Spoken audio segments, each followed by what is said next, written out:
Hello friends, welcome to our channel education portal. Friends, आज है 28 नवंबर। तो आज हम डिस्कस करेंगे आज के इम्पोर्टेंट करंट अफेयर्स।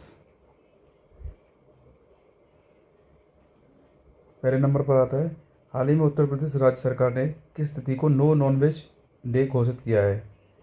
तो इसका सही आंसर है 25 नवंबर। 25 नवंबर को नो नॉनवेज डे घोषित किया गया है। प्रत्येक वर्ष 25 नवंबर को मांस रहित दिवस के रूप में मनाया जाएगा उत्तर प्रदेश में। सरकार ने यह फैसला साधु टी.एल. वासवानी की जयंती को देखते हुए लिया है। 25 नवंबर को यूपी में मांस की दुकानें बंद रहेंगी। यूपी से रिलेटेड और भी कुछ न्यूज़ डिस्कस करते हैं। यूपी में हलाल सर्टिफाइड जो भी प्रोडक्ट है उसको बंद कर दिया गया है, बैन लगा दिया गया है। सभी स्कूलों में स्मार्ट क्लास देने वाला पहला जिला, 2 बार लिख गया है, पहला जिला बरेली बन गया है, जिससे उस ज़िले में सारी स्कूलों में स्मार्ट क्लास दी जा रही हैं। यूपी का पहला सौर शहर अयोध्या। आइए अब नेक्स्ट क्वेश्चन पर आते हैं। हाल ही में गुजरात टाइटंस के नए कप्तान कौन बने हैं? तो आंसर है इसका शुभमन गिल। IPL 2023 में सबसे ज़्यादा रन बनाने वाले बल्लेबाज थे ये। इनको ऑरेंज कैप भी मिला था। गुजरात टाइटंस ने 2022 का IPL भी जीता था। तो ये इम्पोर्टेंट न्यूज़ है। हाल ही की जानकारी के अनुसार मलेशिया ने 1 दिसंबर 2023 से किस किस देश के नागरिकों को वीज़ा मुक्त यात्रा शुरू की है?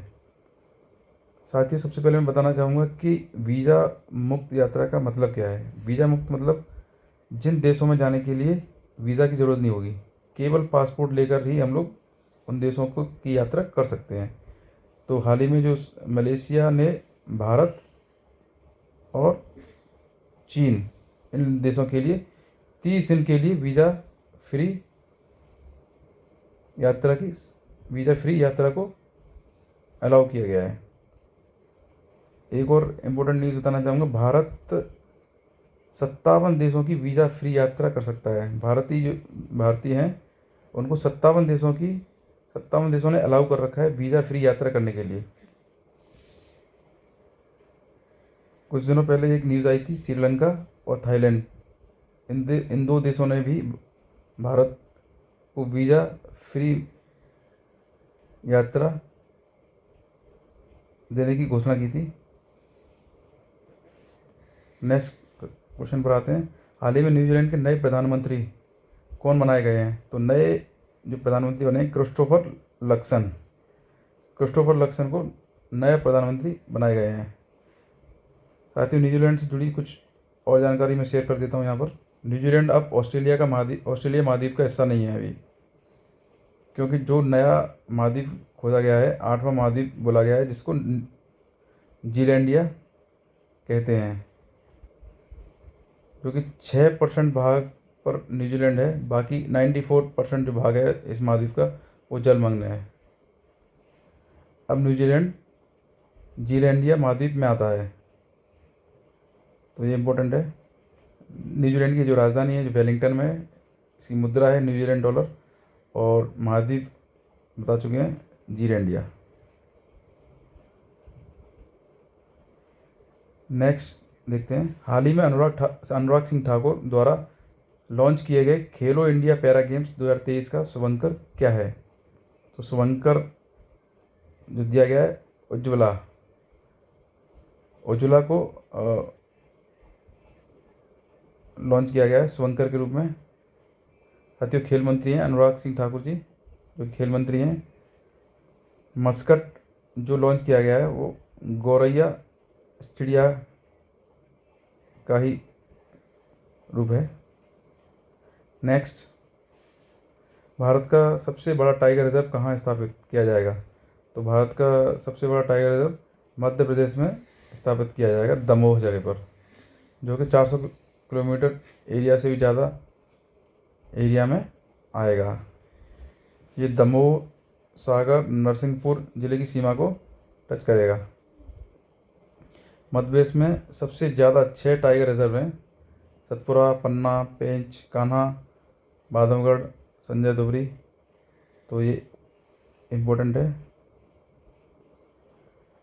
नेक्स्ट, हाल ही में मुंबई की एक प्रमुख सड़क का किस अभिनेता के नाम पर रखा गया है? विक्रम गोखले, जिनका निधन 26 नवंबर 2022 में हुआ था। मुंबई में एक सड़क है जिसका नाम नटश्रेष्ठ विक्रम गोखले मार्ग रखा गया है।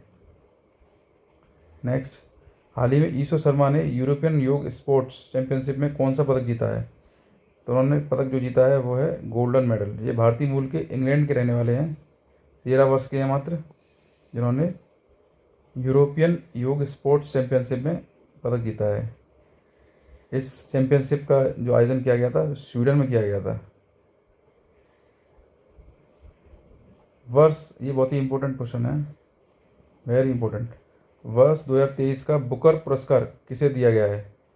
तो बुकर पुरस्कार दिया गया है पॉल लिंच को। पॉल लिंच को बुकर पुरस्कार दिया गया है। ये आयरलैंड के लेखक हैं, आयरलैंड देश के लेखक हैं। इनको उपन्यास पैगंबर सॉन्ग्स के लिए दिया गया है। आइए डिस्कस कर लेते हैं 2022 का बुकर पुरस्कार किसे मिला था? तो 2022 का बुकर पुरस्कार जो मिला था वो शेहान करुणा तिलका को मिला था। उनके जो उपन्यास था the 7 moons of Maali Almeida, इसके लिए मिला था। किसके द्वारा? शेहान करुणा तिलका को मिला था। इम्पोर्टेंट है। बुकर पुरस्कार को साहित्य के लिए दिया जाता है, जो कि यूके और आयरलैंड में प्रकाशित पुस्तकें होती हैं उन्हीं को दिया जाता है। तो ये इम्पोर्टेंट है। हाल ही में किस विश्वविद्यालय को NAAC द्वारा A++ ग्रेडिंग में शामिल किया गया? तो उत्तर प्रदेश के कानपुर के छत्रपति साहू जी महाराज विश्वविद्यालय को NAAC से उच्चतम ग्रेडिंग A++ हासिल की है। तो कानपुर का विश्वविद्यालय है, CSJMU के नाम से जाना जाता है इसको।